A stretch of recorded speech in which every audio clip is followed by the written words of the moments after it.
What if I told you Prince knew who was behind Michael Jackson's death? I mean, as much as there have been reports that these two legends were feuding, it may actually surprise you to learn that they were actually pretty close and shared a lot, including who and what they were afraid of. But here's where it gets even wilder. Where exactly is Michael Jackson's missing diary? The one thing that allegedly had names, plans, fears, receipts. That diary vanished right after he died. Coincidence? Or was someone making sure his truth never saw the light of day? We are going to be breaking it all down, including what Prince allegedly knew. So Michael died in 2009 at the age of 50 while preparing for his This Is It tour after overdosing on propofol and benzodiazepine, given to him by his personal physician, Dr. Conrad Murray. But weeks before he died, he started making entries in a secret diary where he spoke about all sorts of things. For instance, in the secret diary, Michael made a number of revelations about hopes of being immortalized, saying that what he really wanted was to be immortalized as a big screen idol after his death. He wanted Broadway theater producers to create a play about his life so he could become the first multi-billionaire entertainer, actor, director. In addition, Michael also wrote in there about how he depended on his now discredited doctor, Conrad Murray, to administer the prescription drugs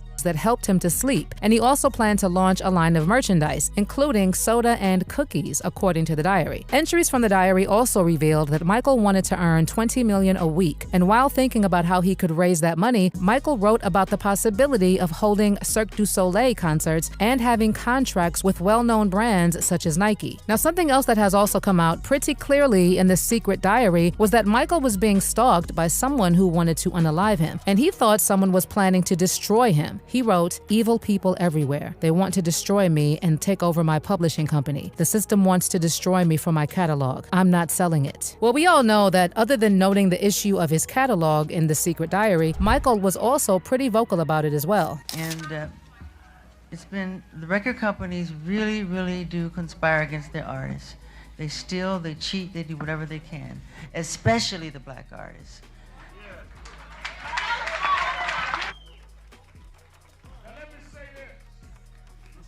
Sony, Tommy Mottola. Tommy Mottola is the president of the record division. He is a mean, he's a racist, and he's very devilish. In fact, we've even had family members who say that they believe that this is the reason why he was seemingly unalived. I mean, someone like Michael's sister LaToya said that there was definitely something fishy about her brother's death, and that Conrad Murray was just the fall guy. And she also said that Michael told her that he felt his life was in danger because they wanted his catalog. Okay, for now, focus here for a minute. Don't worry, their drama will keep going on. Think a little about yourself too. An Indonesian scientist has uncovered a shocking truth about belly fat, and it has nothing to do with diet or exercise. 95% of people who tried this strange bedtime ritual lost 25 pounds or more. Some even dropped over 50, all while sleeping. No gym, no starving, just one simple step before bed. It sounds crazy, but it's backed by science. Tap the link in the description and see for yourself. I am an innocent man. I therefore plead not guilty. Thank you. I truly feel that Conrad Murray is simply the fall guy. This was definitely something that was premeditated, that they had planned to do, and they planned to take my brother out, and my brother knew it, and that's why he told me repeatedly that this was going to happen to him. He explained it to me. He explained it's because of my catalog, which is my publishing, and they're after it, and they want it, and they want their hands on it, and they want to take it away from me. So Michael developed this love-hate relationship. Now, didn't Prince also fight for the exact same thing? I mean, when Prince started wanting more control of his music, they started to frustrate him, and it got so bad that he decided to take the battle public by appearing with the word slave written on the side of his face. His argument was that he was signed to Warner and they, as a result, owned and controlled his name as well as any music released under that name. Prince even dramatically changed his name to that of a symbol and was referred to as Symbol, Squiggle, or the artist formerly known as Prince. Well, it's not your game. You didn't make the rules, so everything comes hard. And as long as you're signed to a contract, you're going to take a minority share of the winnings. A select few of us will do well, the majority will not. So as a people,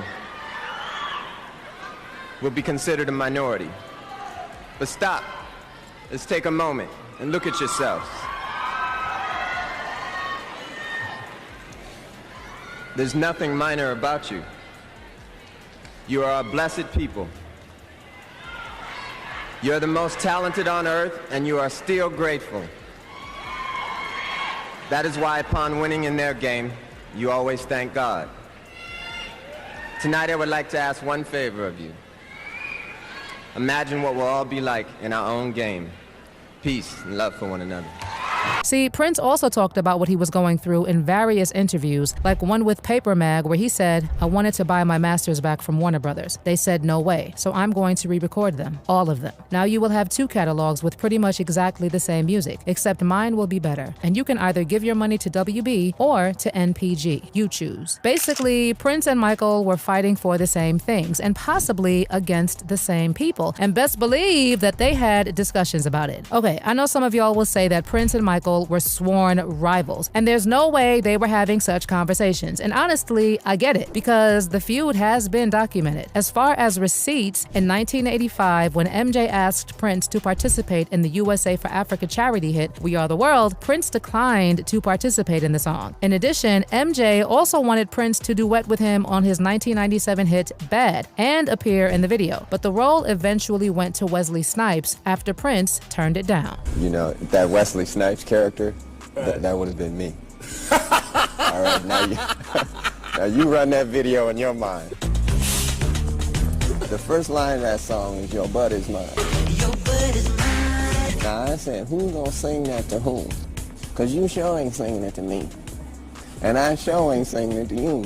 So right there we got a problem. There was also a time when Michael did an interview while working on his 1988 Moonwalk memoir, and he kind of said that he did not like Prince because of the way he was treating him. He said, "I have proven myself since I was real little. He feels like he's my opponent. I hope he changes because, boy, he's gonna get hurt. He's the type that might unalive himself or something." MJ also said that Prince was also rude to the Jackson family, adding, "He was so rude, one of the rudest people I have ever met. Prince is very competitive. He has been very mean and nasty to my family." Another incident was narrated by former sound engineer David Z, who remembered the two of them coming to blows over a game of ping pong. David said that there was a time MJ visited Prince at an LA studio, and before too long, they found themselves playing a highly competitive game of ping pong. Allegedly, Prince started humiliating MJ with digs like, "Come on, Michael, get into it." And he also asked Michael, "You want me to slam it?" According to David, Michael dropped his paddle and held his hands up in front of his face so the ball wouldn't hit him. And when he walked out with his bodyguard, Prince started strutting around like a rooster saying, "Did you see that? He played like Helen Keller." In addition, in an interview with Esquire, Rolling Stone's contributing editor Steve Knopper recalled a story he was told by Black Eyed Peas leader will.i.am. And he said, when Prince was doing his Vegas residency around late 2006, Michael was living in Vegas. Will was a guest artist at the Prince residency, but he was also friends with Michael. So Will arranged it for Michael to be a guest in the audience at Prince's show. No one knew it really, but Prince knew it. There was a point during the show where Prince was playing bass, and he came out into the audience with his giant bass. He knew where Michael was sitting, and he walked right up to Michael and started playing bass in Michael's face, like aggressive slap bass. Apparently the next morning, Will went over to Michael's house for breakfast, and they were talking about Prince and the show. And then Michael said, "Will, why do you think Prince was playing bass in my face?" According to Steve, Will told him that Michael was outraged and then started saying things like, "Prince has always been a meanie. He's just a big meanie. He's always been not nice to me. Everybody says Prince is this great legendary Renaissance man and I'm just a song and dance man. But I wrote Billie Jean and I wrote We Are the World and I'm a songwriter too." As for where the alleged beef even began, it boils down to 1983 when James Brown asked Michael Jackson to perform with him on stage. Prince was also present during the performance, and Michael Jackson was already a pop icon since he had already released Thriller. On the other hand, Prince had not yet released Purple Rain, but he was still doing pretty well at the time. So after Michael performed and shared some of his signature dance moves, he apparently asked James Brown to invite Prince to join them. What happened next was that when Prince took the stage, he played the guitar, and it appeared as if it was not giving him the vibe he was after. Then he removed his shirt, and then at one point, Prince mistook a stage lamppost as a prop and fell into the audience. Well, I know that the situation was probably one of the most embarrassing moments in Prince's life, and he reportedly left the performance thinking that Michael sabotaged him. Even Quincy Jones also revealed in an interview that after Prince felt humiliated, he waited for MJ in his limo with every intention of trying to run Michael over, and that MJ knew that was Prince's intention, so he